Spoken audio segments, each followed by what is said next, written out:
Welcome to the Transactional Analysis Podcast, conversations about the theory, application, and spirit of TA. Brought to you in partnership with the United Kingdom Association for Transactional Analysis.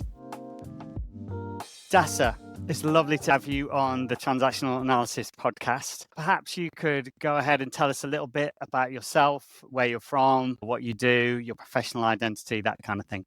I'm glad to be here with you. Thank you for the invitation. Yeah, a little about me. I'm 61. I don't know why I mentioned my age first, but that's somehow the important. I'm based in Frankfurt. I am involved in TA for 18 years now. I run my private practice in Frankfurt where I meet clients like single sessions, but not like one-to-one, it's called sessions. And I run groups, women's group and a men's group, supervision group, and I do TA training.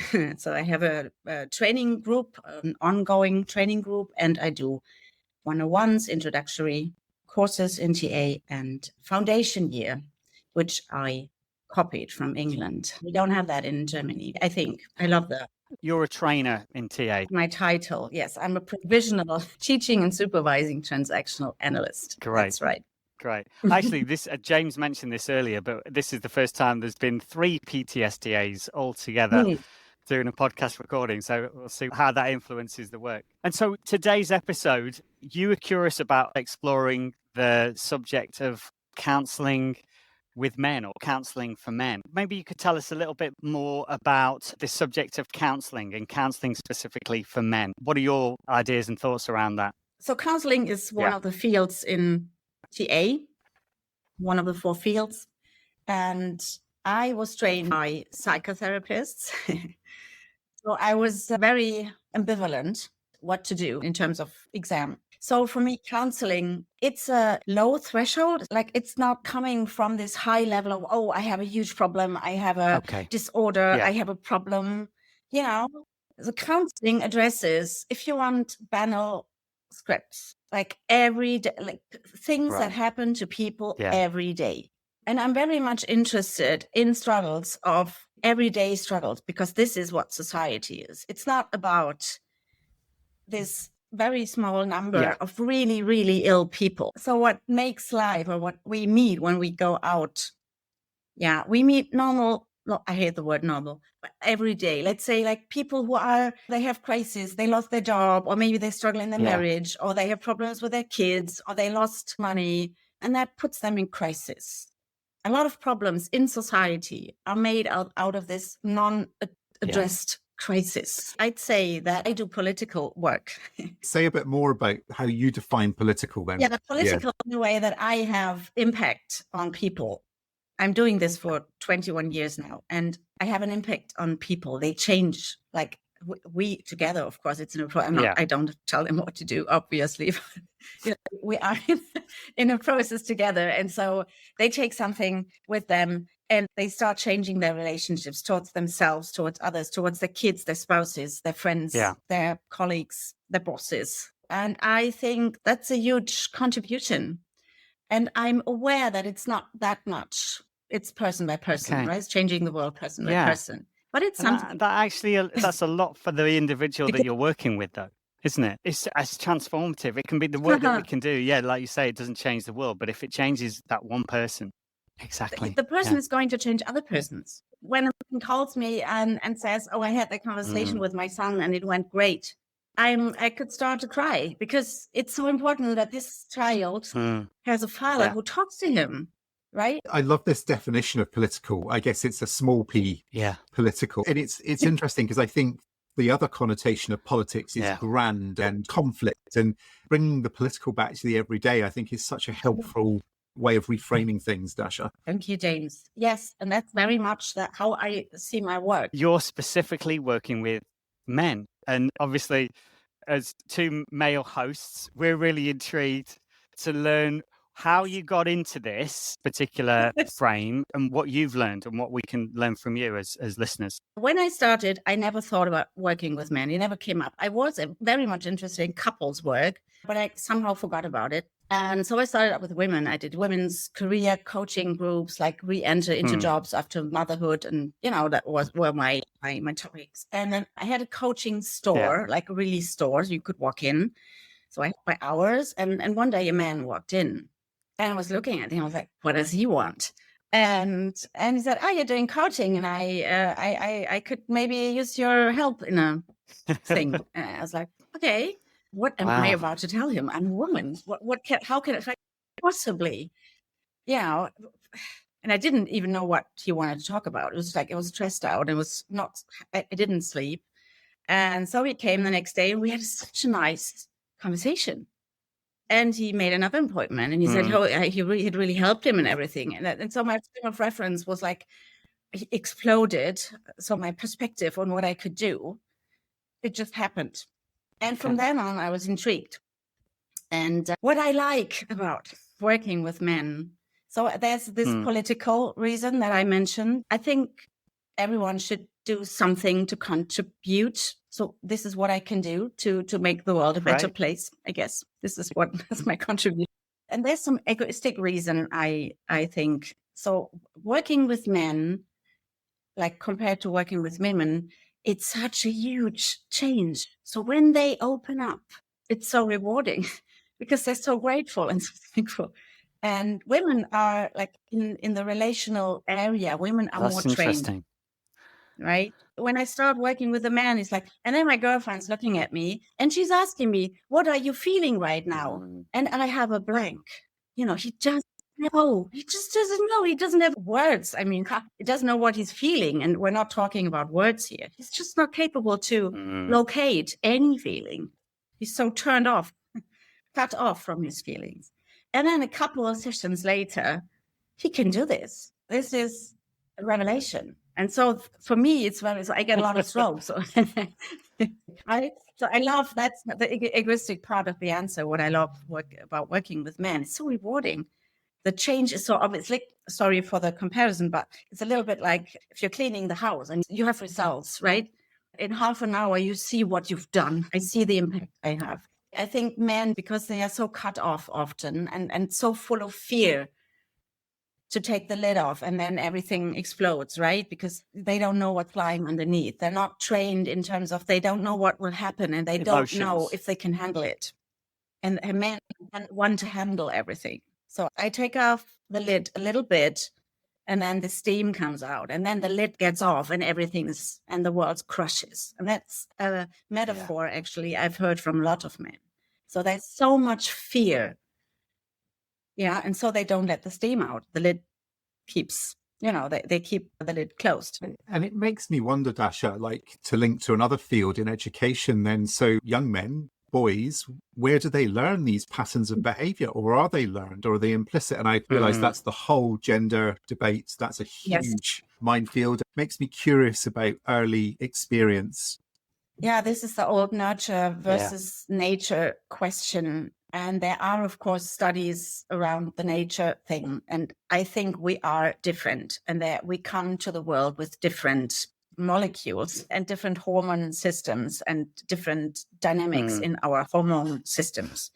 And then, of course, culture kicks in. And still today, boys are trained to don't be vulnerable. So there's an inherent shame of needing a relationship. So we still live in a patriarchy. So still a lot of men dominate what we are to think and to feel. And men are the victims of patriarchy as well as are women. The basic training, if the fathers don't start to talk about themselves and reflect themselves and take off the lid a little bit, at least, the fathers are cut off. And how are they to teach their sons how to become a man with feelings and vulnerabilities? Do you find that a lot of the work that you do with your male clients, do you find that the emotional awareness it sounds like that's a foundational piece, a really pivotal part of your work? Is that across the board? And is that the main bulk of your work, do you think? Yeah, it's a nice way to put it, Matt. Yeah, it's across the board. I think Claude Steiner, a famous transactional analyst, talks about emotional illiteracy. I could say that for many men, that they really have to learn the alphabet of emotions and to embrace all the emotions, not only the strong ones. So when I start as a boy and learn that a good man doesn't need relationship, so I will be ashamed of needing other people. So the connection is broken. And the usual reaction of a baby when a relationship is lost is protest and despair, right? They are crying, they're not accepting, and eventually they detach. And this is happening for many, many men. They detach, they become self-sufficient. It's the women who need us, right? Men strive for autonomy and women strive for connection. That's bullshit. Men strive for connection as well as women. They are not allowed to be in despair, to protest like emotionally. Oh, I need you. I love you. I want you back. We can't do this. And so they are strong and they say, oh, I didn't need this anyway. Yeah, I'm better off myself. So I can drink and I can do whatever. Who needs relationships, right? That's just not true because we need connections, safe connections. And so a lot of men don't experience that. And a huge issue at the moment is dating. A lot of men, in my opinion, young men, like around their 30s, don't have partners and they don't know how to do it. They are so ambivalent because, they want to be strong and and they do all kinds of sports and work out at the gym. Yeah. And then they're sitting in front of a woman, they shit their pants and they can't show it. And if they would, imagine sitting a man there like, oh, I'm so excited. I can't even say something because I'm so excited to see you. That would be great for the woman. That would be a great way to start a conversation. What I find interesting, and I have a mix of clients, about 50-50 female and male, I do notice that there are very few men who are emotionally literate. I remember hearing a psychologist once say that about the age of 8 or 9, there begins to be like this emotional divergence, where prior to that, boys will cry, share their feelings, express what's going on more generally. And then they somehow learn that's not what a man does. And how you described him, I thought of the kind of the cowboy, the Westerner, the individual, Clint Eastwood type, this narrative that a proper man or a strong man needs to be an independent and not need anybody. On Saturday, I was in a supermarket and there was a mother with 3 children. There was a boy who was about 5 and his sister who was about 3 who was crying her eyes out. And he just reached in, saw that his mum was trying to deal with the baby and gave his little sister a cuddle. And it was like exactly what you were describing. And I remember thinking, wow, that's just so moving and beautiful. But it doesn't happen when they get older. And it's so touching. Thank you, James, for this example, because this is what happens in the room when I work with them. The eyes get watery and you realize, they start to reconnect to themselves to begin with, right? And then they are surprised because, there's a feeling. Like a couple of minutes ago, they were like, no, I don't feel anything. And then I can say, and then I feel moved, right? Because I sense, there's a reconnection between, first of all, he with himself, and then he can open up and start a connection with me.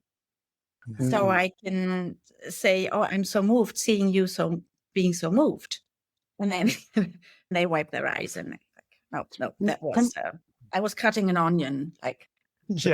From your professional perspective, what is it that you're doing in that work with them that opens up that emotional availability or the reconnection? What are you providing there?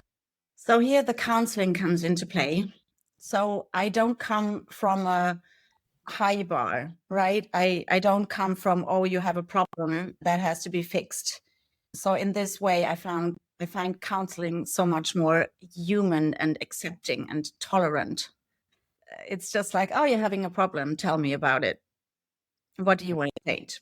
So it's a very low bar, not to belittle it, but it's the entrance. It's easier to come inside, right? So that's the first step. So a man comes in usually to optimize, right? Coaching, counseling is, I want to get better in. I want to get better in, I don't know, with my colleagues or with conflicts, with my communication, my self-management, my time management. They want to optimize. Okay. More about development than about fixing a problem. Yes. And that's, of course, what we do. Like, we take this issue, right? It's not that I say, oh, no, let's rather talk about your script or your problem. And then I enhance the frame of reference through loving confrontation, like, what are you contributing? Because they come from a stance of the other person's wrong. Like, they're discounting colleagues, they're discounting an organization, they're discounting interning, for example, the perspective and say, and let's think about, is there anything that comes to your mind? So that's one example. And then I can open them to look at both sides, and there's the connection already. So we create something together. It's not I versus you or I versus the other. It's like, oh, yeah, like the curiosity for the dynamic that he describes in that moment. Oh, and when I say this, and then I assume the other person will answer, this is why I am angry, right? To spark the curiosity and not judging them. Men have fear to be judged. So I'm saying, like, everything's okay. I'm a human, you're a human, we do things, we do shit, we make mistakes. Let's just see what happened. Yeah, how can we try to explain or try to understand the situation? And then at some stage, I ask them if they want to go further. Or they say, like, oh, I remember a situation with my dad, or I remember. So they come up themselves with situation they're reminded of. Or if it doesn't come up, I say, oh, I'd like to, if you want to, if you're curious, we could just for a moment see, is that like a pattern? Is there something you might maybe know in your life? Is that a recurrent theme? And then they get curious, like, yeah, you're right.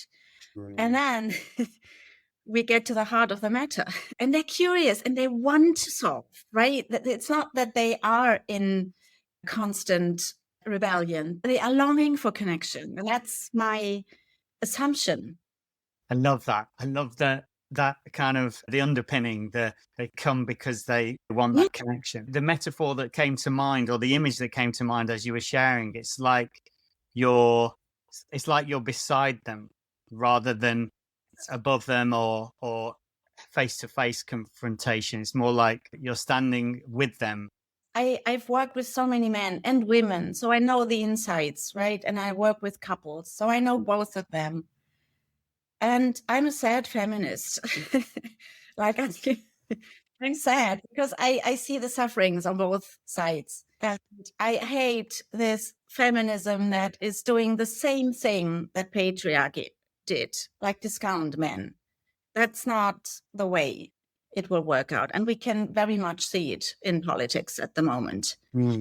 I'm sad for men and I feel for them. And of course, they are humans. I mean, they have feelings, and only because they have been oppressed by society, by culture. It doesn't mean that they're bad. And Dasa, what do you think about the men, though, that exploit this, who are at the edge of this, spewing out hatred and bile? And I wonder how you respond to that aspect of masculinity. Yeah, I mean, this is why I do my work, and every man I can get, right? Of course, I say I'm a sad feminist, and of course I'm an angry feminist as well. Yeah, of course there's anger in me, and I'm a woman and I have been exploited. I grew up in the 60s and 70s, and there were loads of these men that are coming back now, right? It's a backlash at the moment. But I see them too as victims of patriarchy. Because what are they supposed to do? They are so small. So they come from low self-esteem. That's the problem. When low self-esteem is faced with becoming a man, they have to get power in every way possible to hide the fact that there is a lot of low self-esteem. So they have to cover themselves up. This is patriarchy, a grasp for power. This links back to a pre-conversation we were having, Dasa, about Claude Steiner and his self-declared feminism. And I'm wondering, is there a space for a man to declare or identify as a feminist? What do you think about that idea? I just wonder what the male version of the word feminist would be. Yeah, I was thinking about that as well. My answer would be, yeah, I want men to be feminists and I want women to be whatever term we're coming up with. Yeah, Claude Steiner made a spectacular transformation and then called himself feminist. And he was very active and political active in the 60s and 70s, was part of the radical psychiatry movement, where he got to know Hugi Wyckoff. They were personally involved as well. And she taught him how to be a man. I remember in one of his books, he describes that Hugi suggests that they go out and she plays the role of a man and he's the woman. And so she picks him up, right? And she's late and she doesn't explain why. But it's very interesting. It's in his book about power plays, if someone wants to read it. So he gets more and more disturbed. He describes like, oh, it's really like how it feels to be a woman. It's so much discounting, like power used against him. And he feels discomfort, even though he's aware of this being a role play. And still he's feeling this. So he did a spectacular transformation. I think it started in his mid-30s. And he then changed his writings a lot. And I think his last book was a lot about love, the heart of the matter. He became tender, if we use one word, or maybe he melted. and he thought that to be a good thing. And that's maybe, you asked before, my work with men. I think I like to melt them. I love it. So that they can use their power in a constructive way, because power is beautiful. I love power. I want to have an impact. I don't have anything against power, but I don't want to use it in a destructive way. And this is back to your question, James, what, of course, is making me angry, that power is used destructively when it could be used in a constructive way. But this can only happen for men if they allow themselves to feel the shame when they lose relationships, when they lose connection. I'm really glad you brought up the word power, because it's an interesting word in the context of TA. There's not an explicit TA concept about power, and yet it is so present in our work. And power also can be power over, or more physis-like power. And it's like I don't think we unpack the meaning of that word power enough in the TA world. I mean, Claude Steiner has done a lot of work, actually. It's not so known, but Claude Steiner, within all this political activity and radical psychiatry, he has spoken actually a lot about power and power plays, which is a different thing compared to games, like psychological games, and the 7 sources of power. So he has addressed a couple of issues, but you're right, not enough. I think it's shaping our reality very, very much. Yeah. And you can be overpowered or underpowered. And that's so interesting. And if you look at patriarchy, it's a lot of overpowering. This is the use in a destructive way. And so power has become this bad word because everyone assumes it's destructive. And so a lot of impact gets lost because there are also these softies. In the 80s, I think they started to call them softies. So what I remember, they want to do everything right. And they're like, do you want to, in sex, it's okay for you if I come above you, or do you want to tell me what you want, which in sex can sometimes be not so erotic if you're asked every 2 seconds what you want.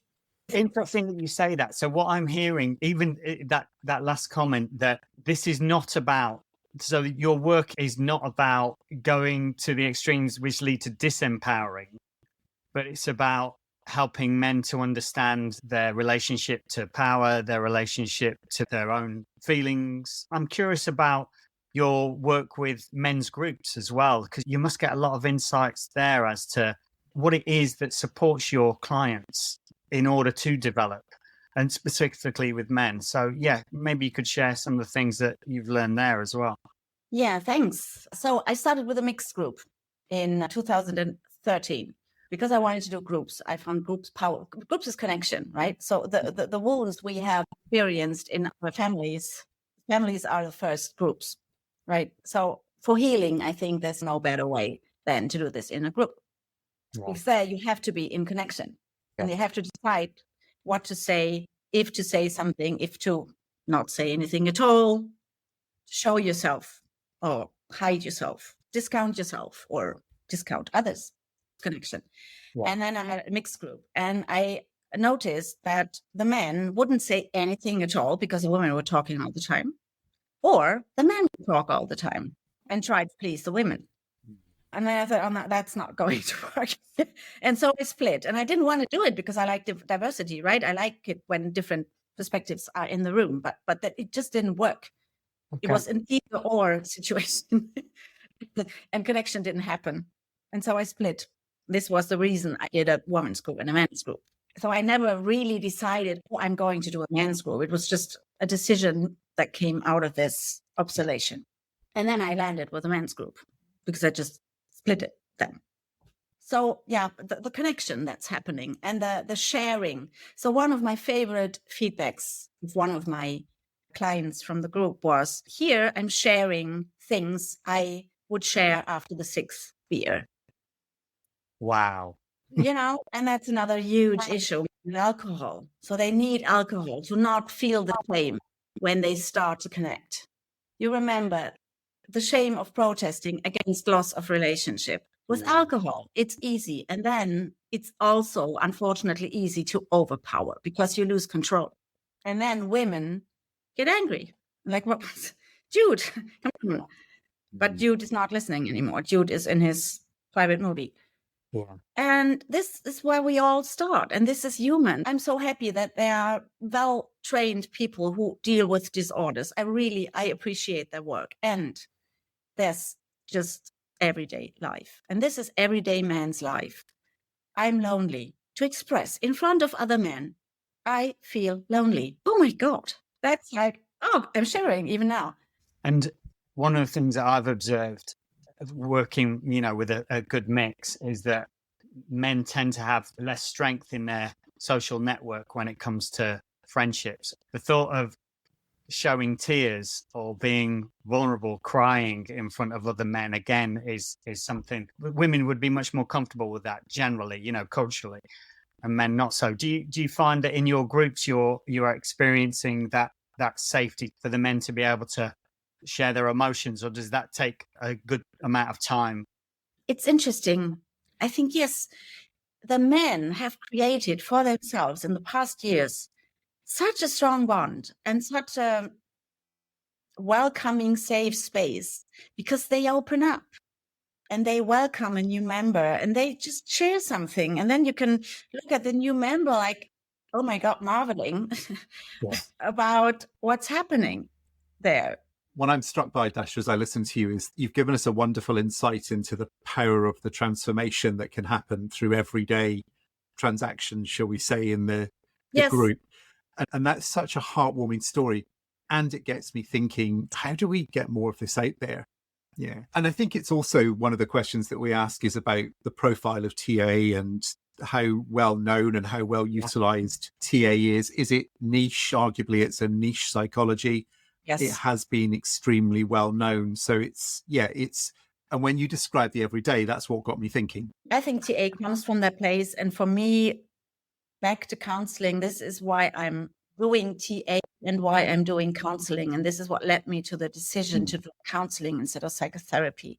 And working with men is, I don't know, so just put the bar low and then see how far they will go. Not every man is going that far with me. I don't want to make the impression that the man walks in and I'm curing it in him in 3 minutes and like every man's happy after. No, I have short-term counseling, definitely. So it's around 5 sessions, 5 to 7.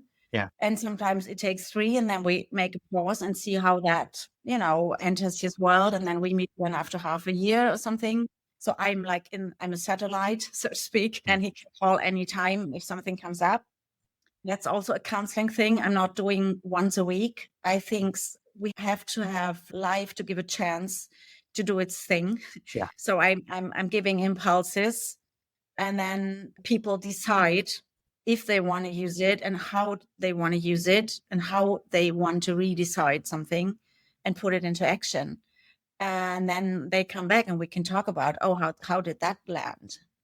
And do you do a lot of teaching of the theories? Do you do psychoeducation with your work? Of course. I mean, when I talk about patterns and the life script, like the unconscious life script we have in TA, the idea that we are starting to write our story when we are born, or maybe even before, then I explain this bit, because otherwise it doesn't make sense. And they love the idea because it's a very optimistic idea, isn't it? Because I took decisions and I can redecide. It's a very, optimistic way to look at a problem. Say, you've done a decision that helped you survive. And now we can rethink if you want. So how does this decision play out in your current life? And does it help you? And where does it limitate you? And so they're happy for this theory bit because, I'm not doomed. Because therapy, the frame of reference of therapy is you are not normal. You have a disorder. It's a frame of reference out there. If I am in therapy, I'm ill, I'm doomed. I have a disorder.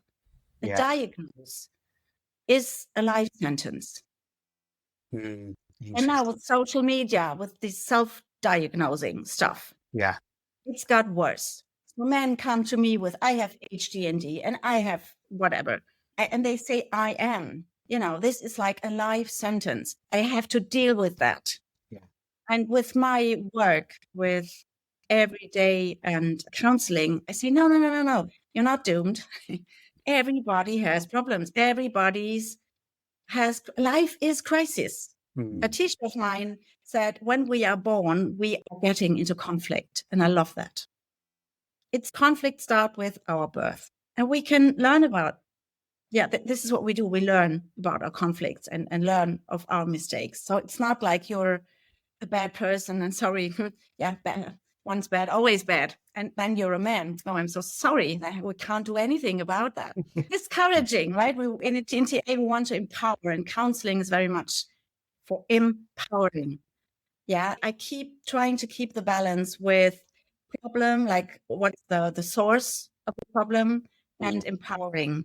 So in counseling, I try to balance these two things out. And sometimes when we go to problems, we have to do a little bit of psychoeducation in order to explain what I'm doing so that they know what I'm talking about.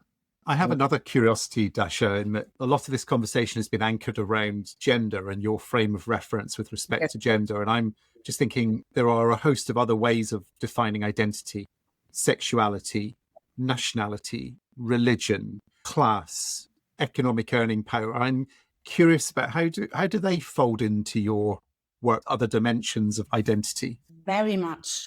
Psychoeducation that I do almost always is frame of reference. So we explore what we call the parent ego state, right? What's the structure? What's in the pot? And of course, a lot of culture goes with that. And there's, of course, the sexual identity, the sexual culture. You are born into a culture. You are born into a family culture. You're born into religious culture, maybe. You are born into a culture like a national culture. And I think all these cultures have a huge impact. And I always have that in mind. And I bring that up. I work with international clients. So I have not only Germans, and I'm not only German myself. So I'm very interested in culture, actually, because I have 3 cultures in myself. So yes, it's very important to talk about. And culture is changing very, very slowly. And we have to be very patient. And if I'm talking to a guy from, I don't know, I don't want to name clients, but like anything, I always ask, how do you think your culture impacts the way you deal with that? Or what have you learned in your family about how to deal with an issue, about conflicts? So we explore. I always say we're going into your garden. I like this metaphor. I don't know where I found that, but I love, like, show me your garden. Why did you plant that bush here? Why is there a tree? And why, show me the flowers, show me the bushes, the trees. And this is about culture. And I'm curious. And this is so relieving for them. And if they hear themselves speak, and I'm talking about female clients as well, it's so relieving to hear yourself talk about or listen to yourself talking about your identity that's made up of so many pieces that you are usually not so aware of. So yes, would have been the short answer. No, I absolutely love that explanation, because it's now I had a sense there was a bit more, and it's like an even richer description of the way that you operate and the space that you create for that exploration, and bringing in the culture enriches it even more to my ears. Wonderful. And I love the metaphor. It's a metaphor that Burton used, isn't it? The secret garden. Yeah, the secret garden. Yeah, that's what. Thank you. Yeah, feisty and everything. Yes, the secret garden. So it's been a fantastic conversation. We could go on and on and on. I'm just wondering if there's anything else that you think is important about your work, TA, specifically this topic of counselling for men, that you'd like to share before we close the conversation. First of all, I would have loved to continue the conversation with you. I'm thrilled to have been in this conversation, and it's so fruitful, and I could go on forever, and I'm so interested with all that talking, and I did a lot of talking, obviously. What do you take out? What's your takeaway? How are you feeling right now, having talked with a woman about men, being men yourselves? I feel really enlivened, and I think I feel that the thing that's impacted me most was the simplicity of your frame around connection, and that is what often men so long for, but don't have you use the word training, not learned how to do that effectively, or maybe we could do it so much more effectively. And I think for me, that's what I'm taking away, the idea of the little one protesting when they don't feel connected. I used to be a minister of a church, and there was an old American minister who came through town one time, and he said that men seem to be okay about expressing emotions on two levels, anger or joy, and they don't do much in between. And I thought, oh, that's so interesting. And what I'm hearing in terms of our dialogue is just the importance of the rich texture of what it takes to connect. And that's what you're supporting these men to do. So yeah, really appreciate it. It's been great. Thank you. Thank you, Dasa, first of all, very much for today's conversation. It's been wonderful. I often describe myself as a kind of an armadillo. So, I've got a hard exterior, but most definitely soft on the inside. But I would be very much one of your typical male clients before I did all this work on myself through my TA journey, which would be the feelings are hardest to articulate in what I can articulate. So the impact on me, I feel it in my body. That's how I know I'm feeling is inside. And so I feel both vulnerable and excited. It's sort of a fizzing, right? So that means that's my physical sensation, which means I know that this conversation has moved me. I think what I would say is what I really have taken away from this conversation is it's the everyday nature. It's like, let's shift away from the pathology end and go, everybody needs this. Yeah. Everybody needs a way of communicating. Everybody needs a way to say, here's a feeling. Yes. And it's okay to say it. That's what I've kind of taken away, is that invitation, and it's really enriched my understanding of the counselling field as well, I would say. Unintended byproduct. And the final point is, I'm going to go and read more about Claude Steiner and power, because I'm not well read there.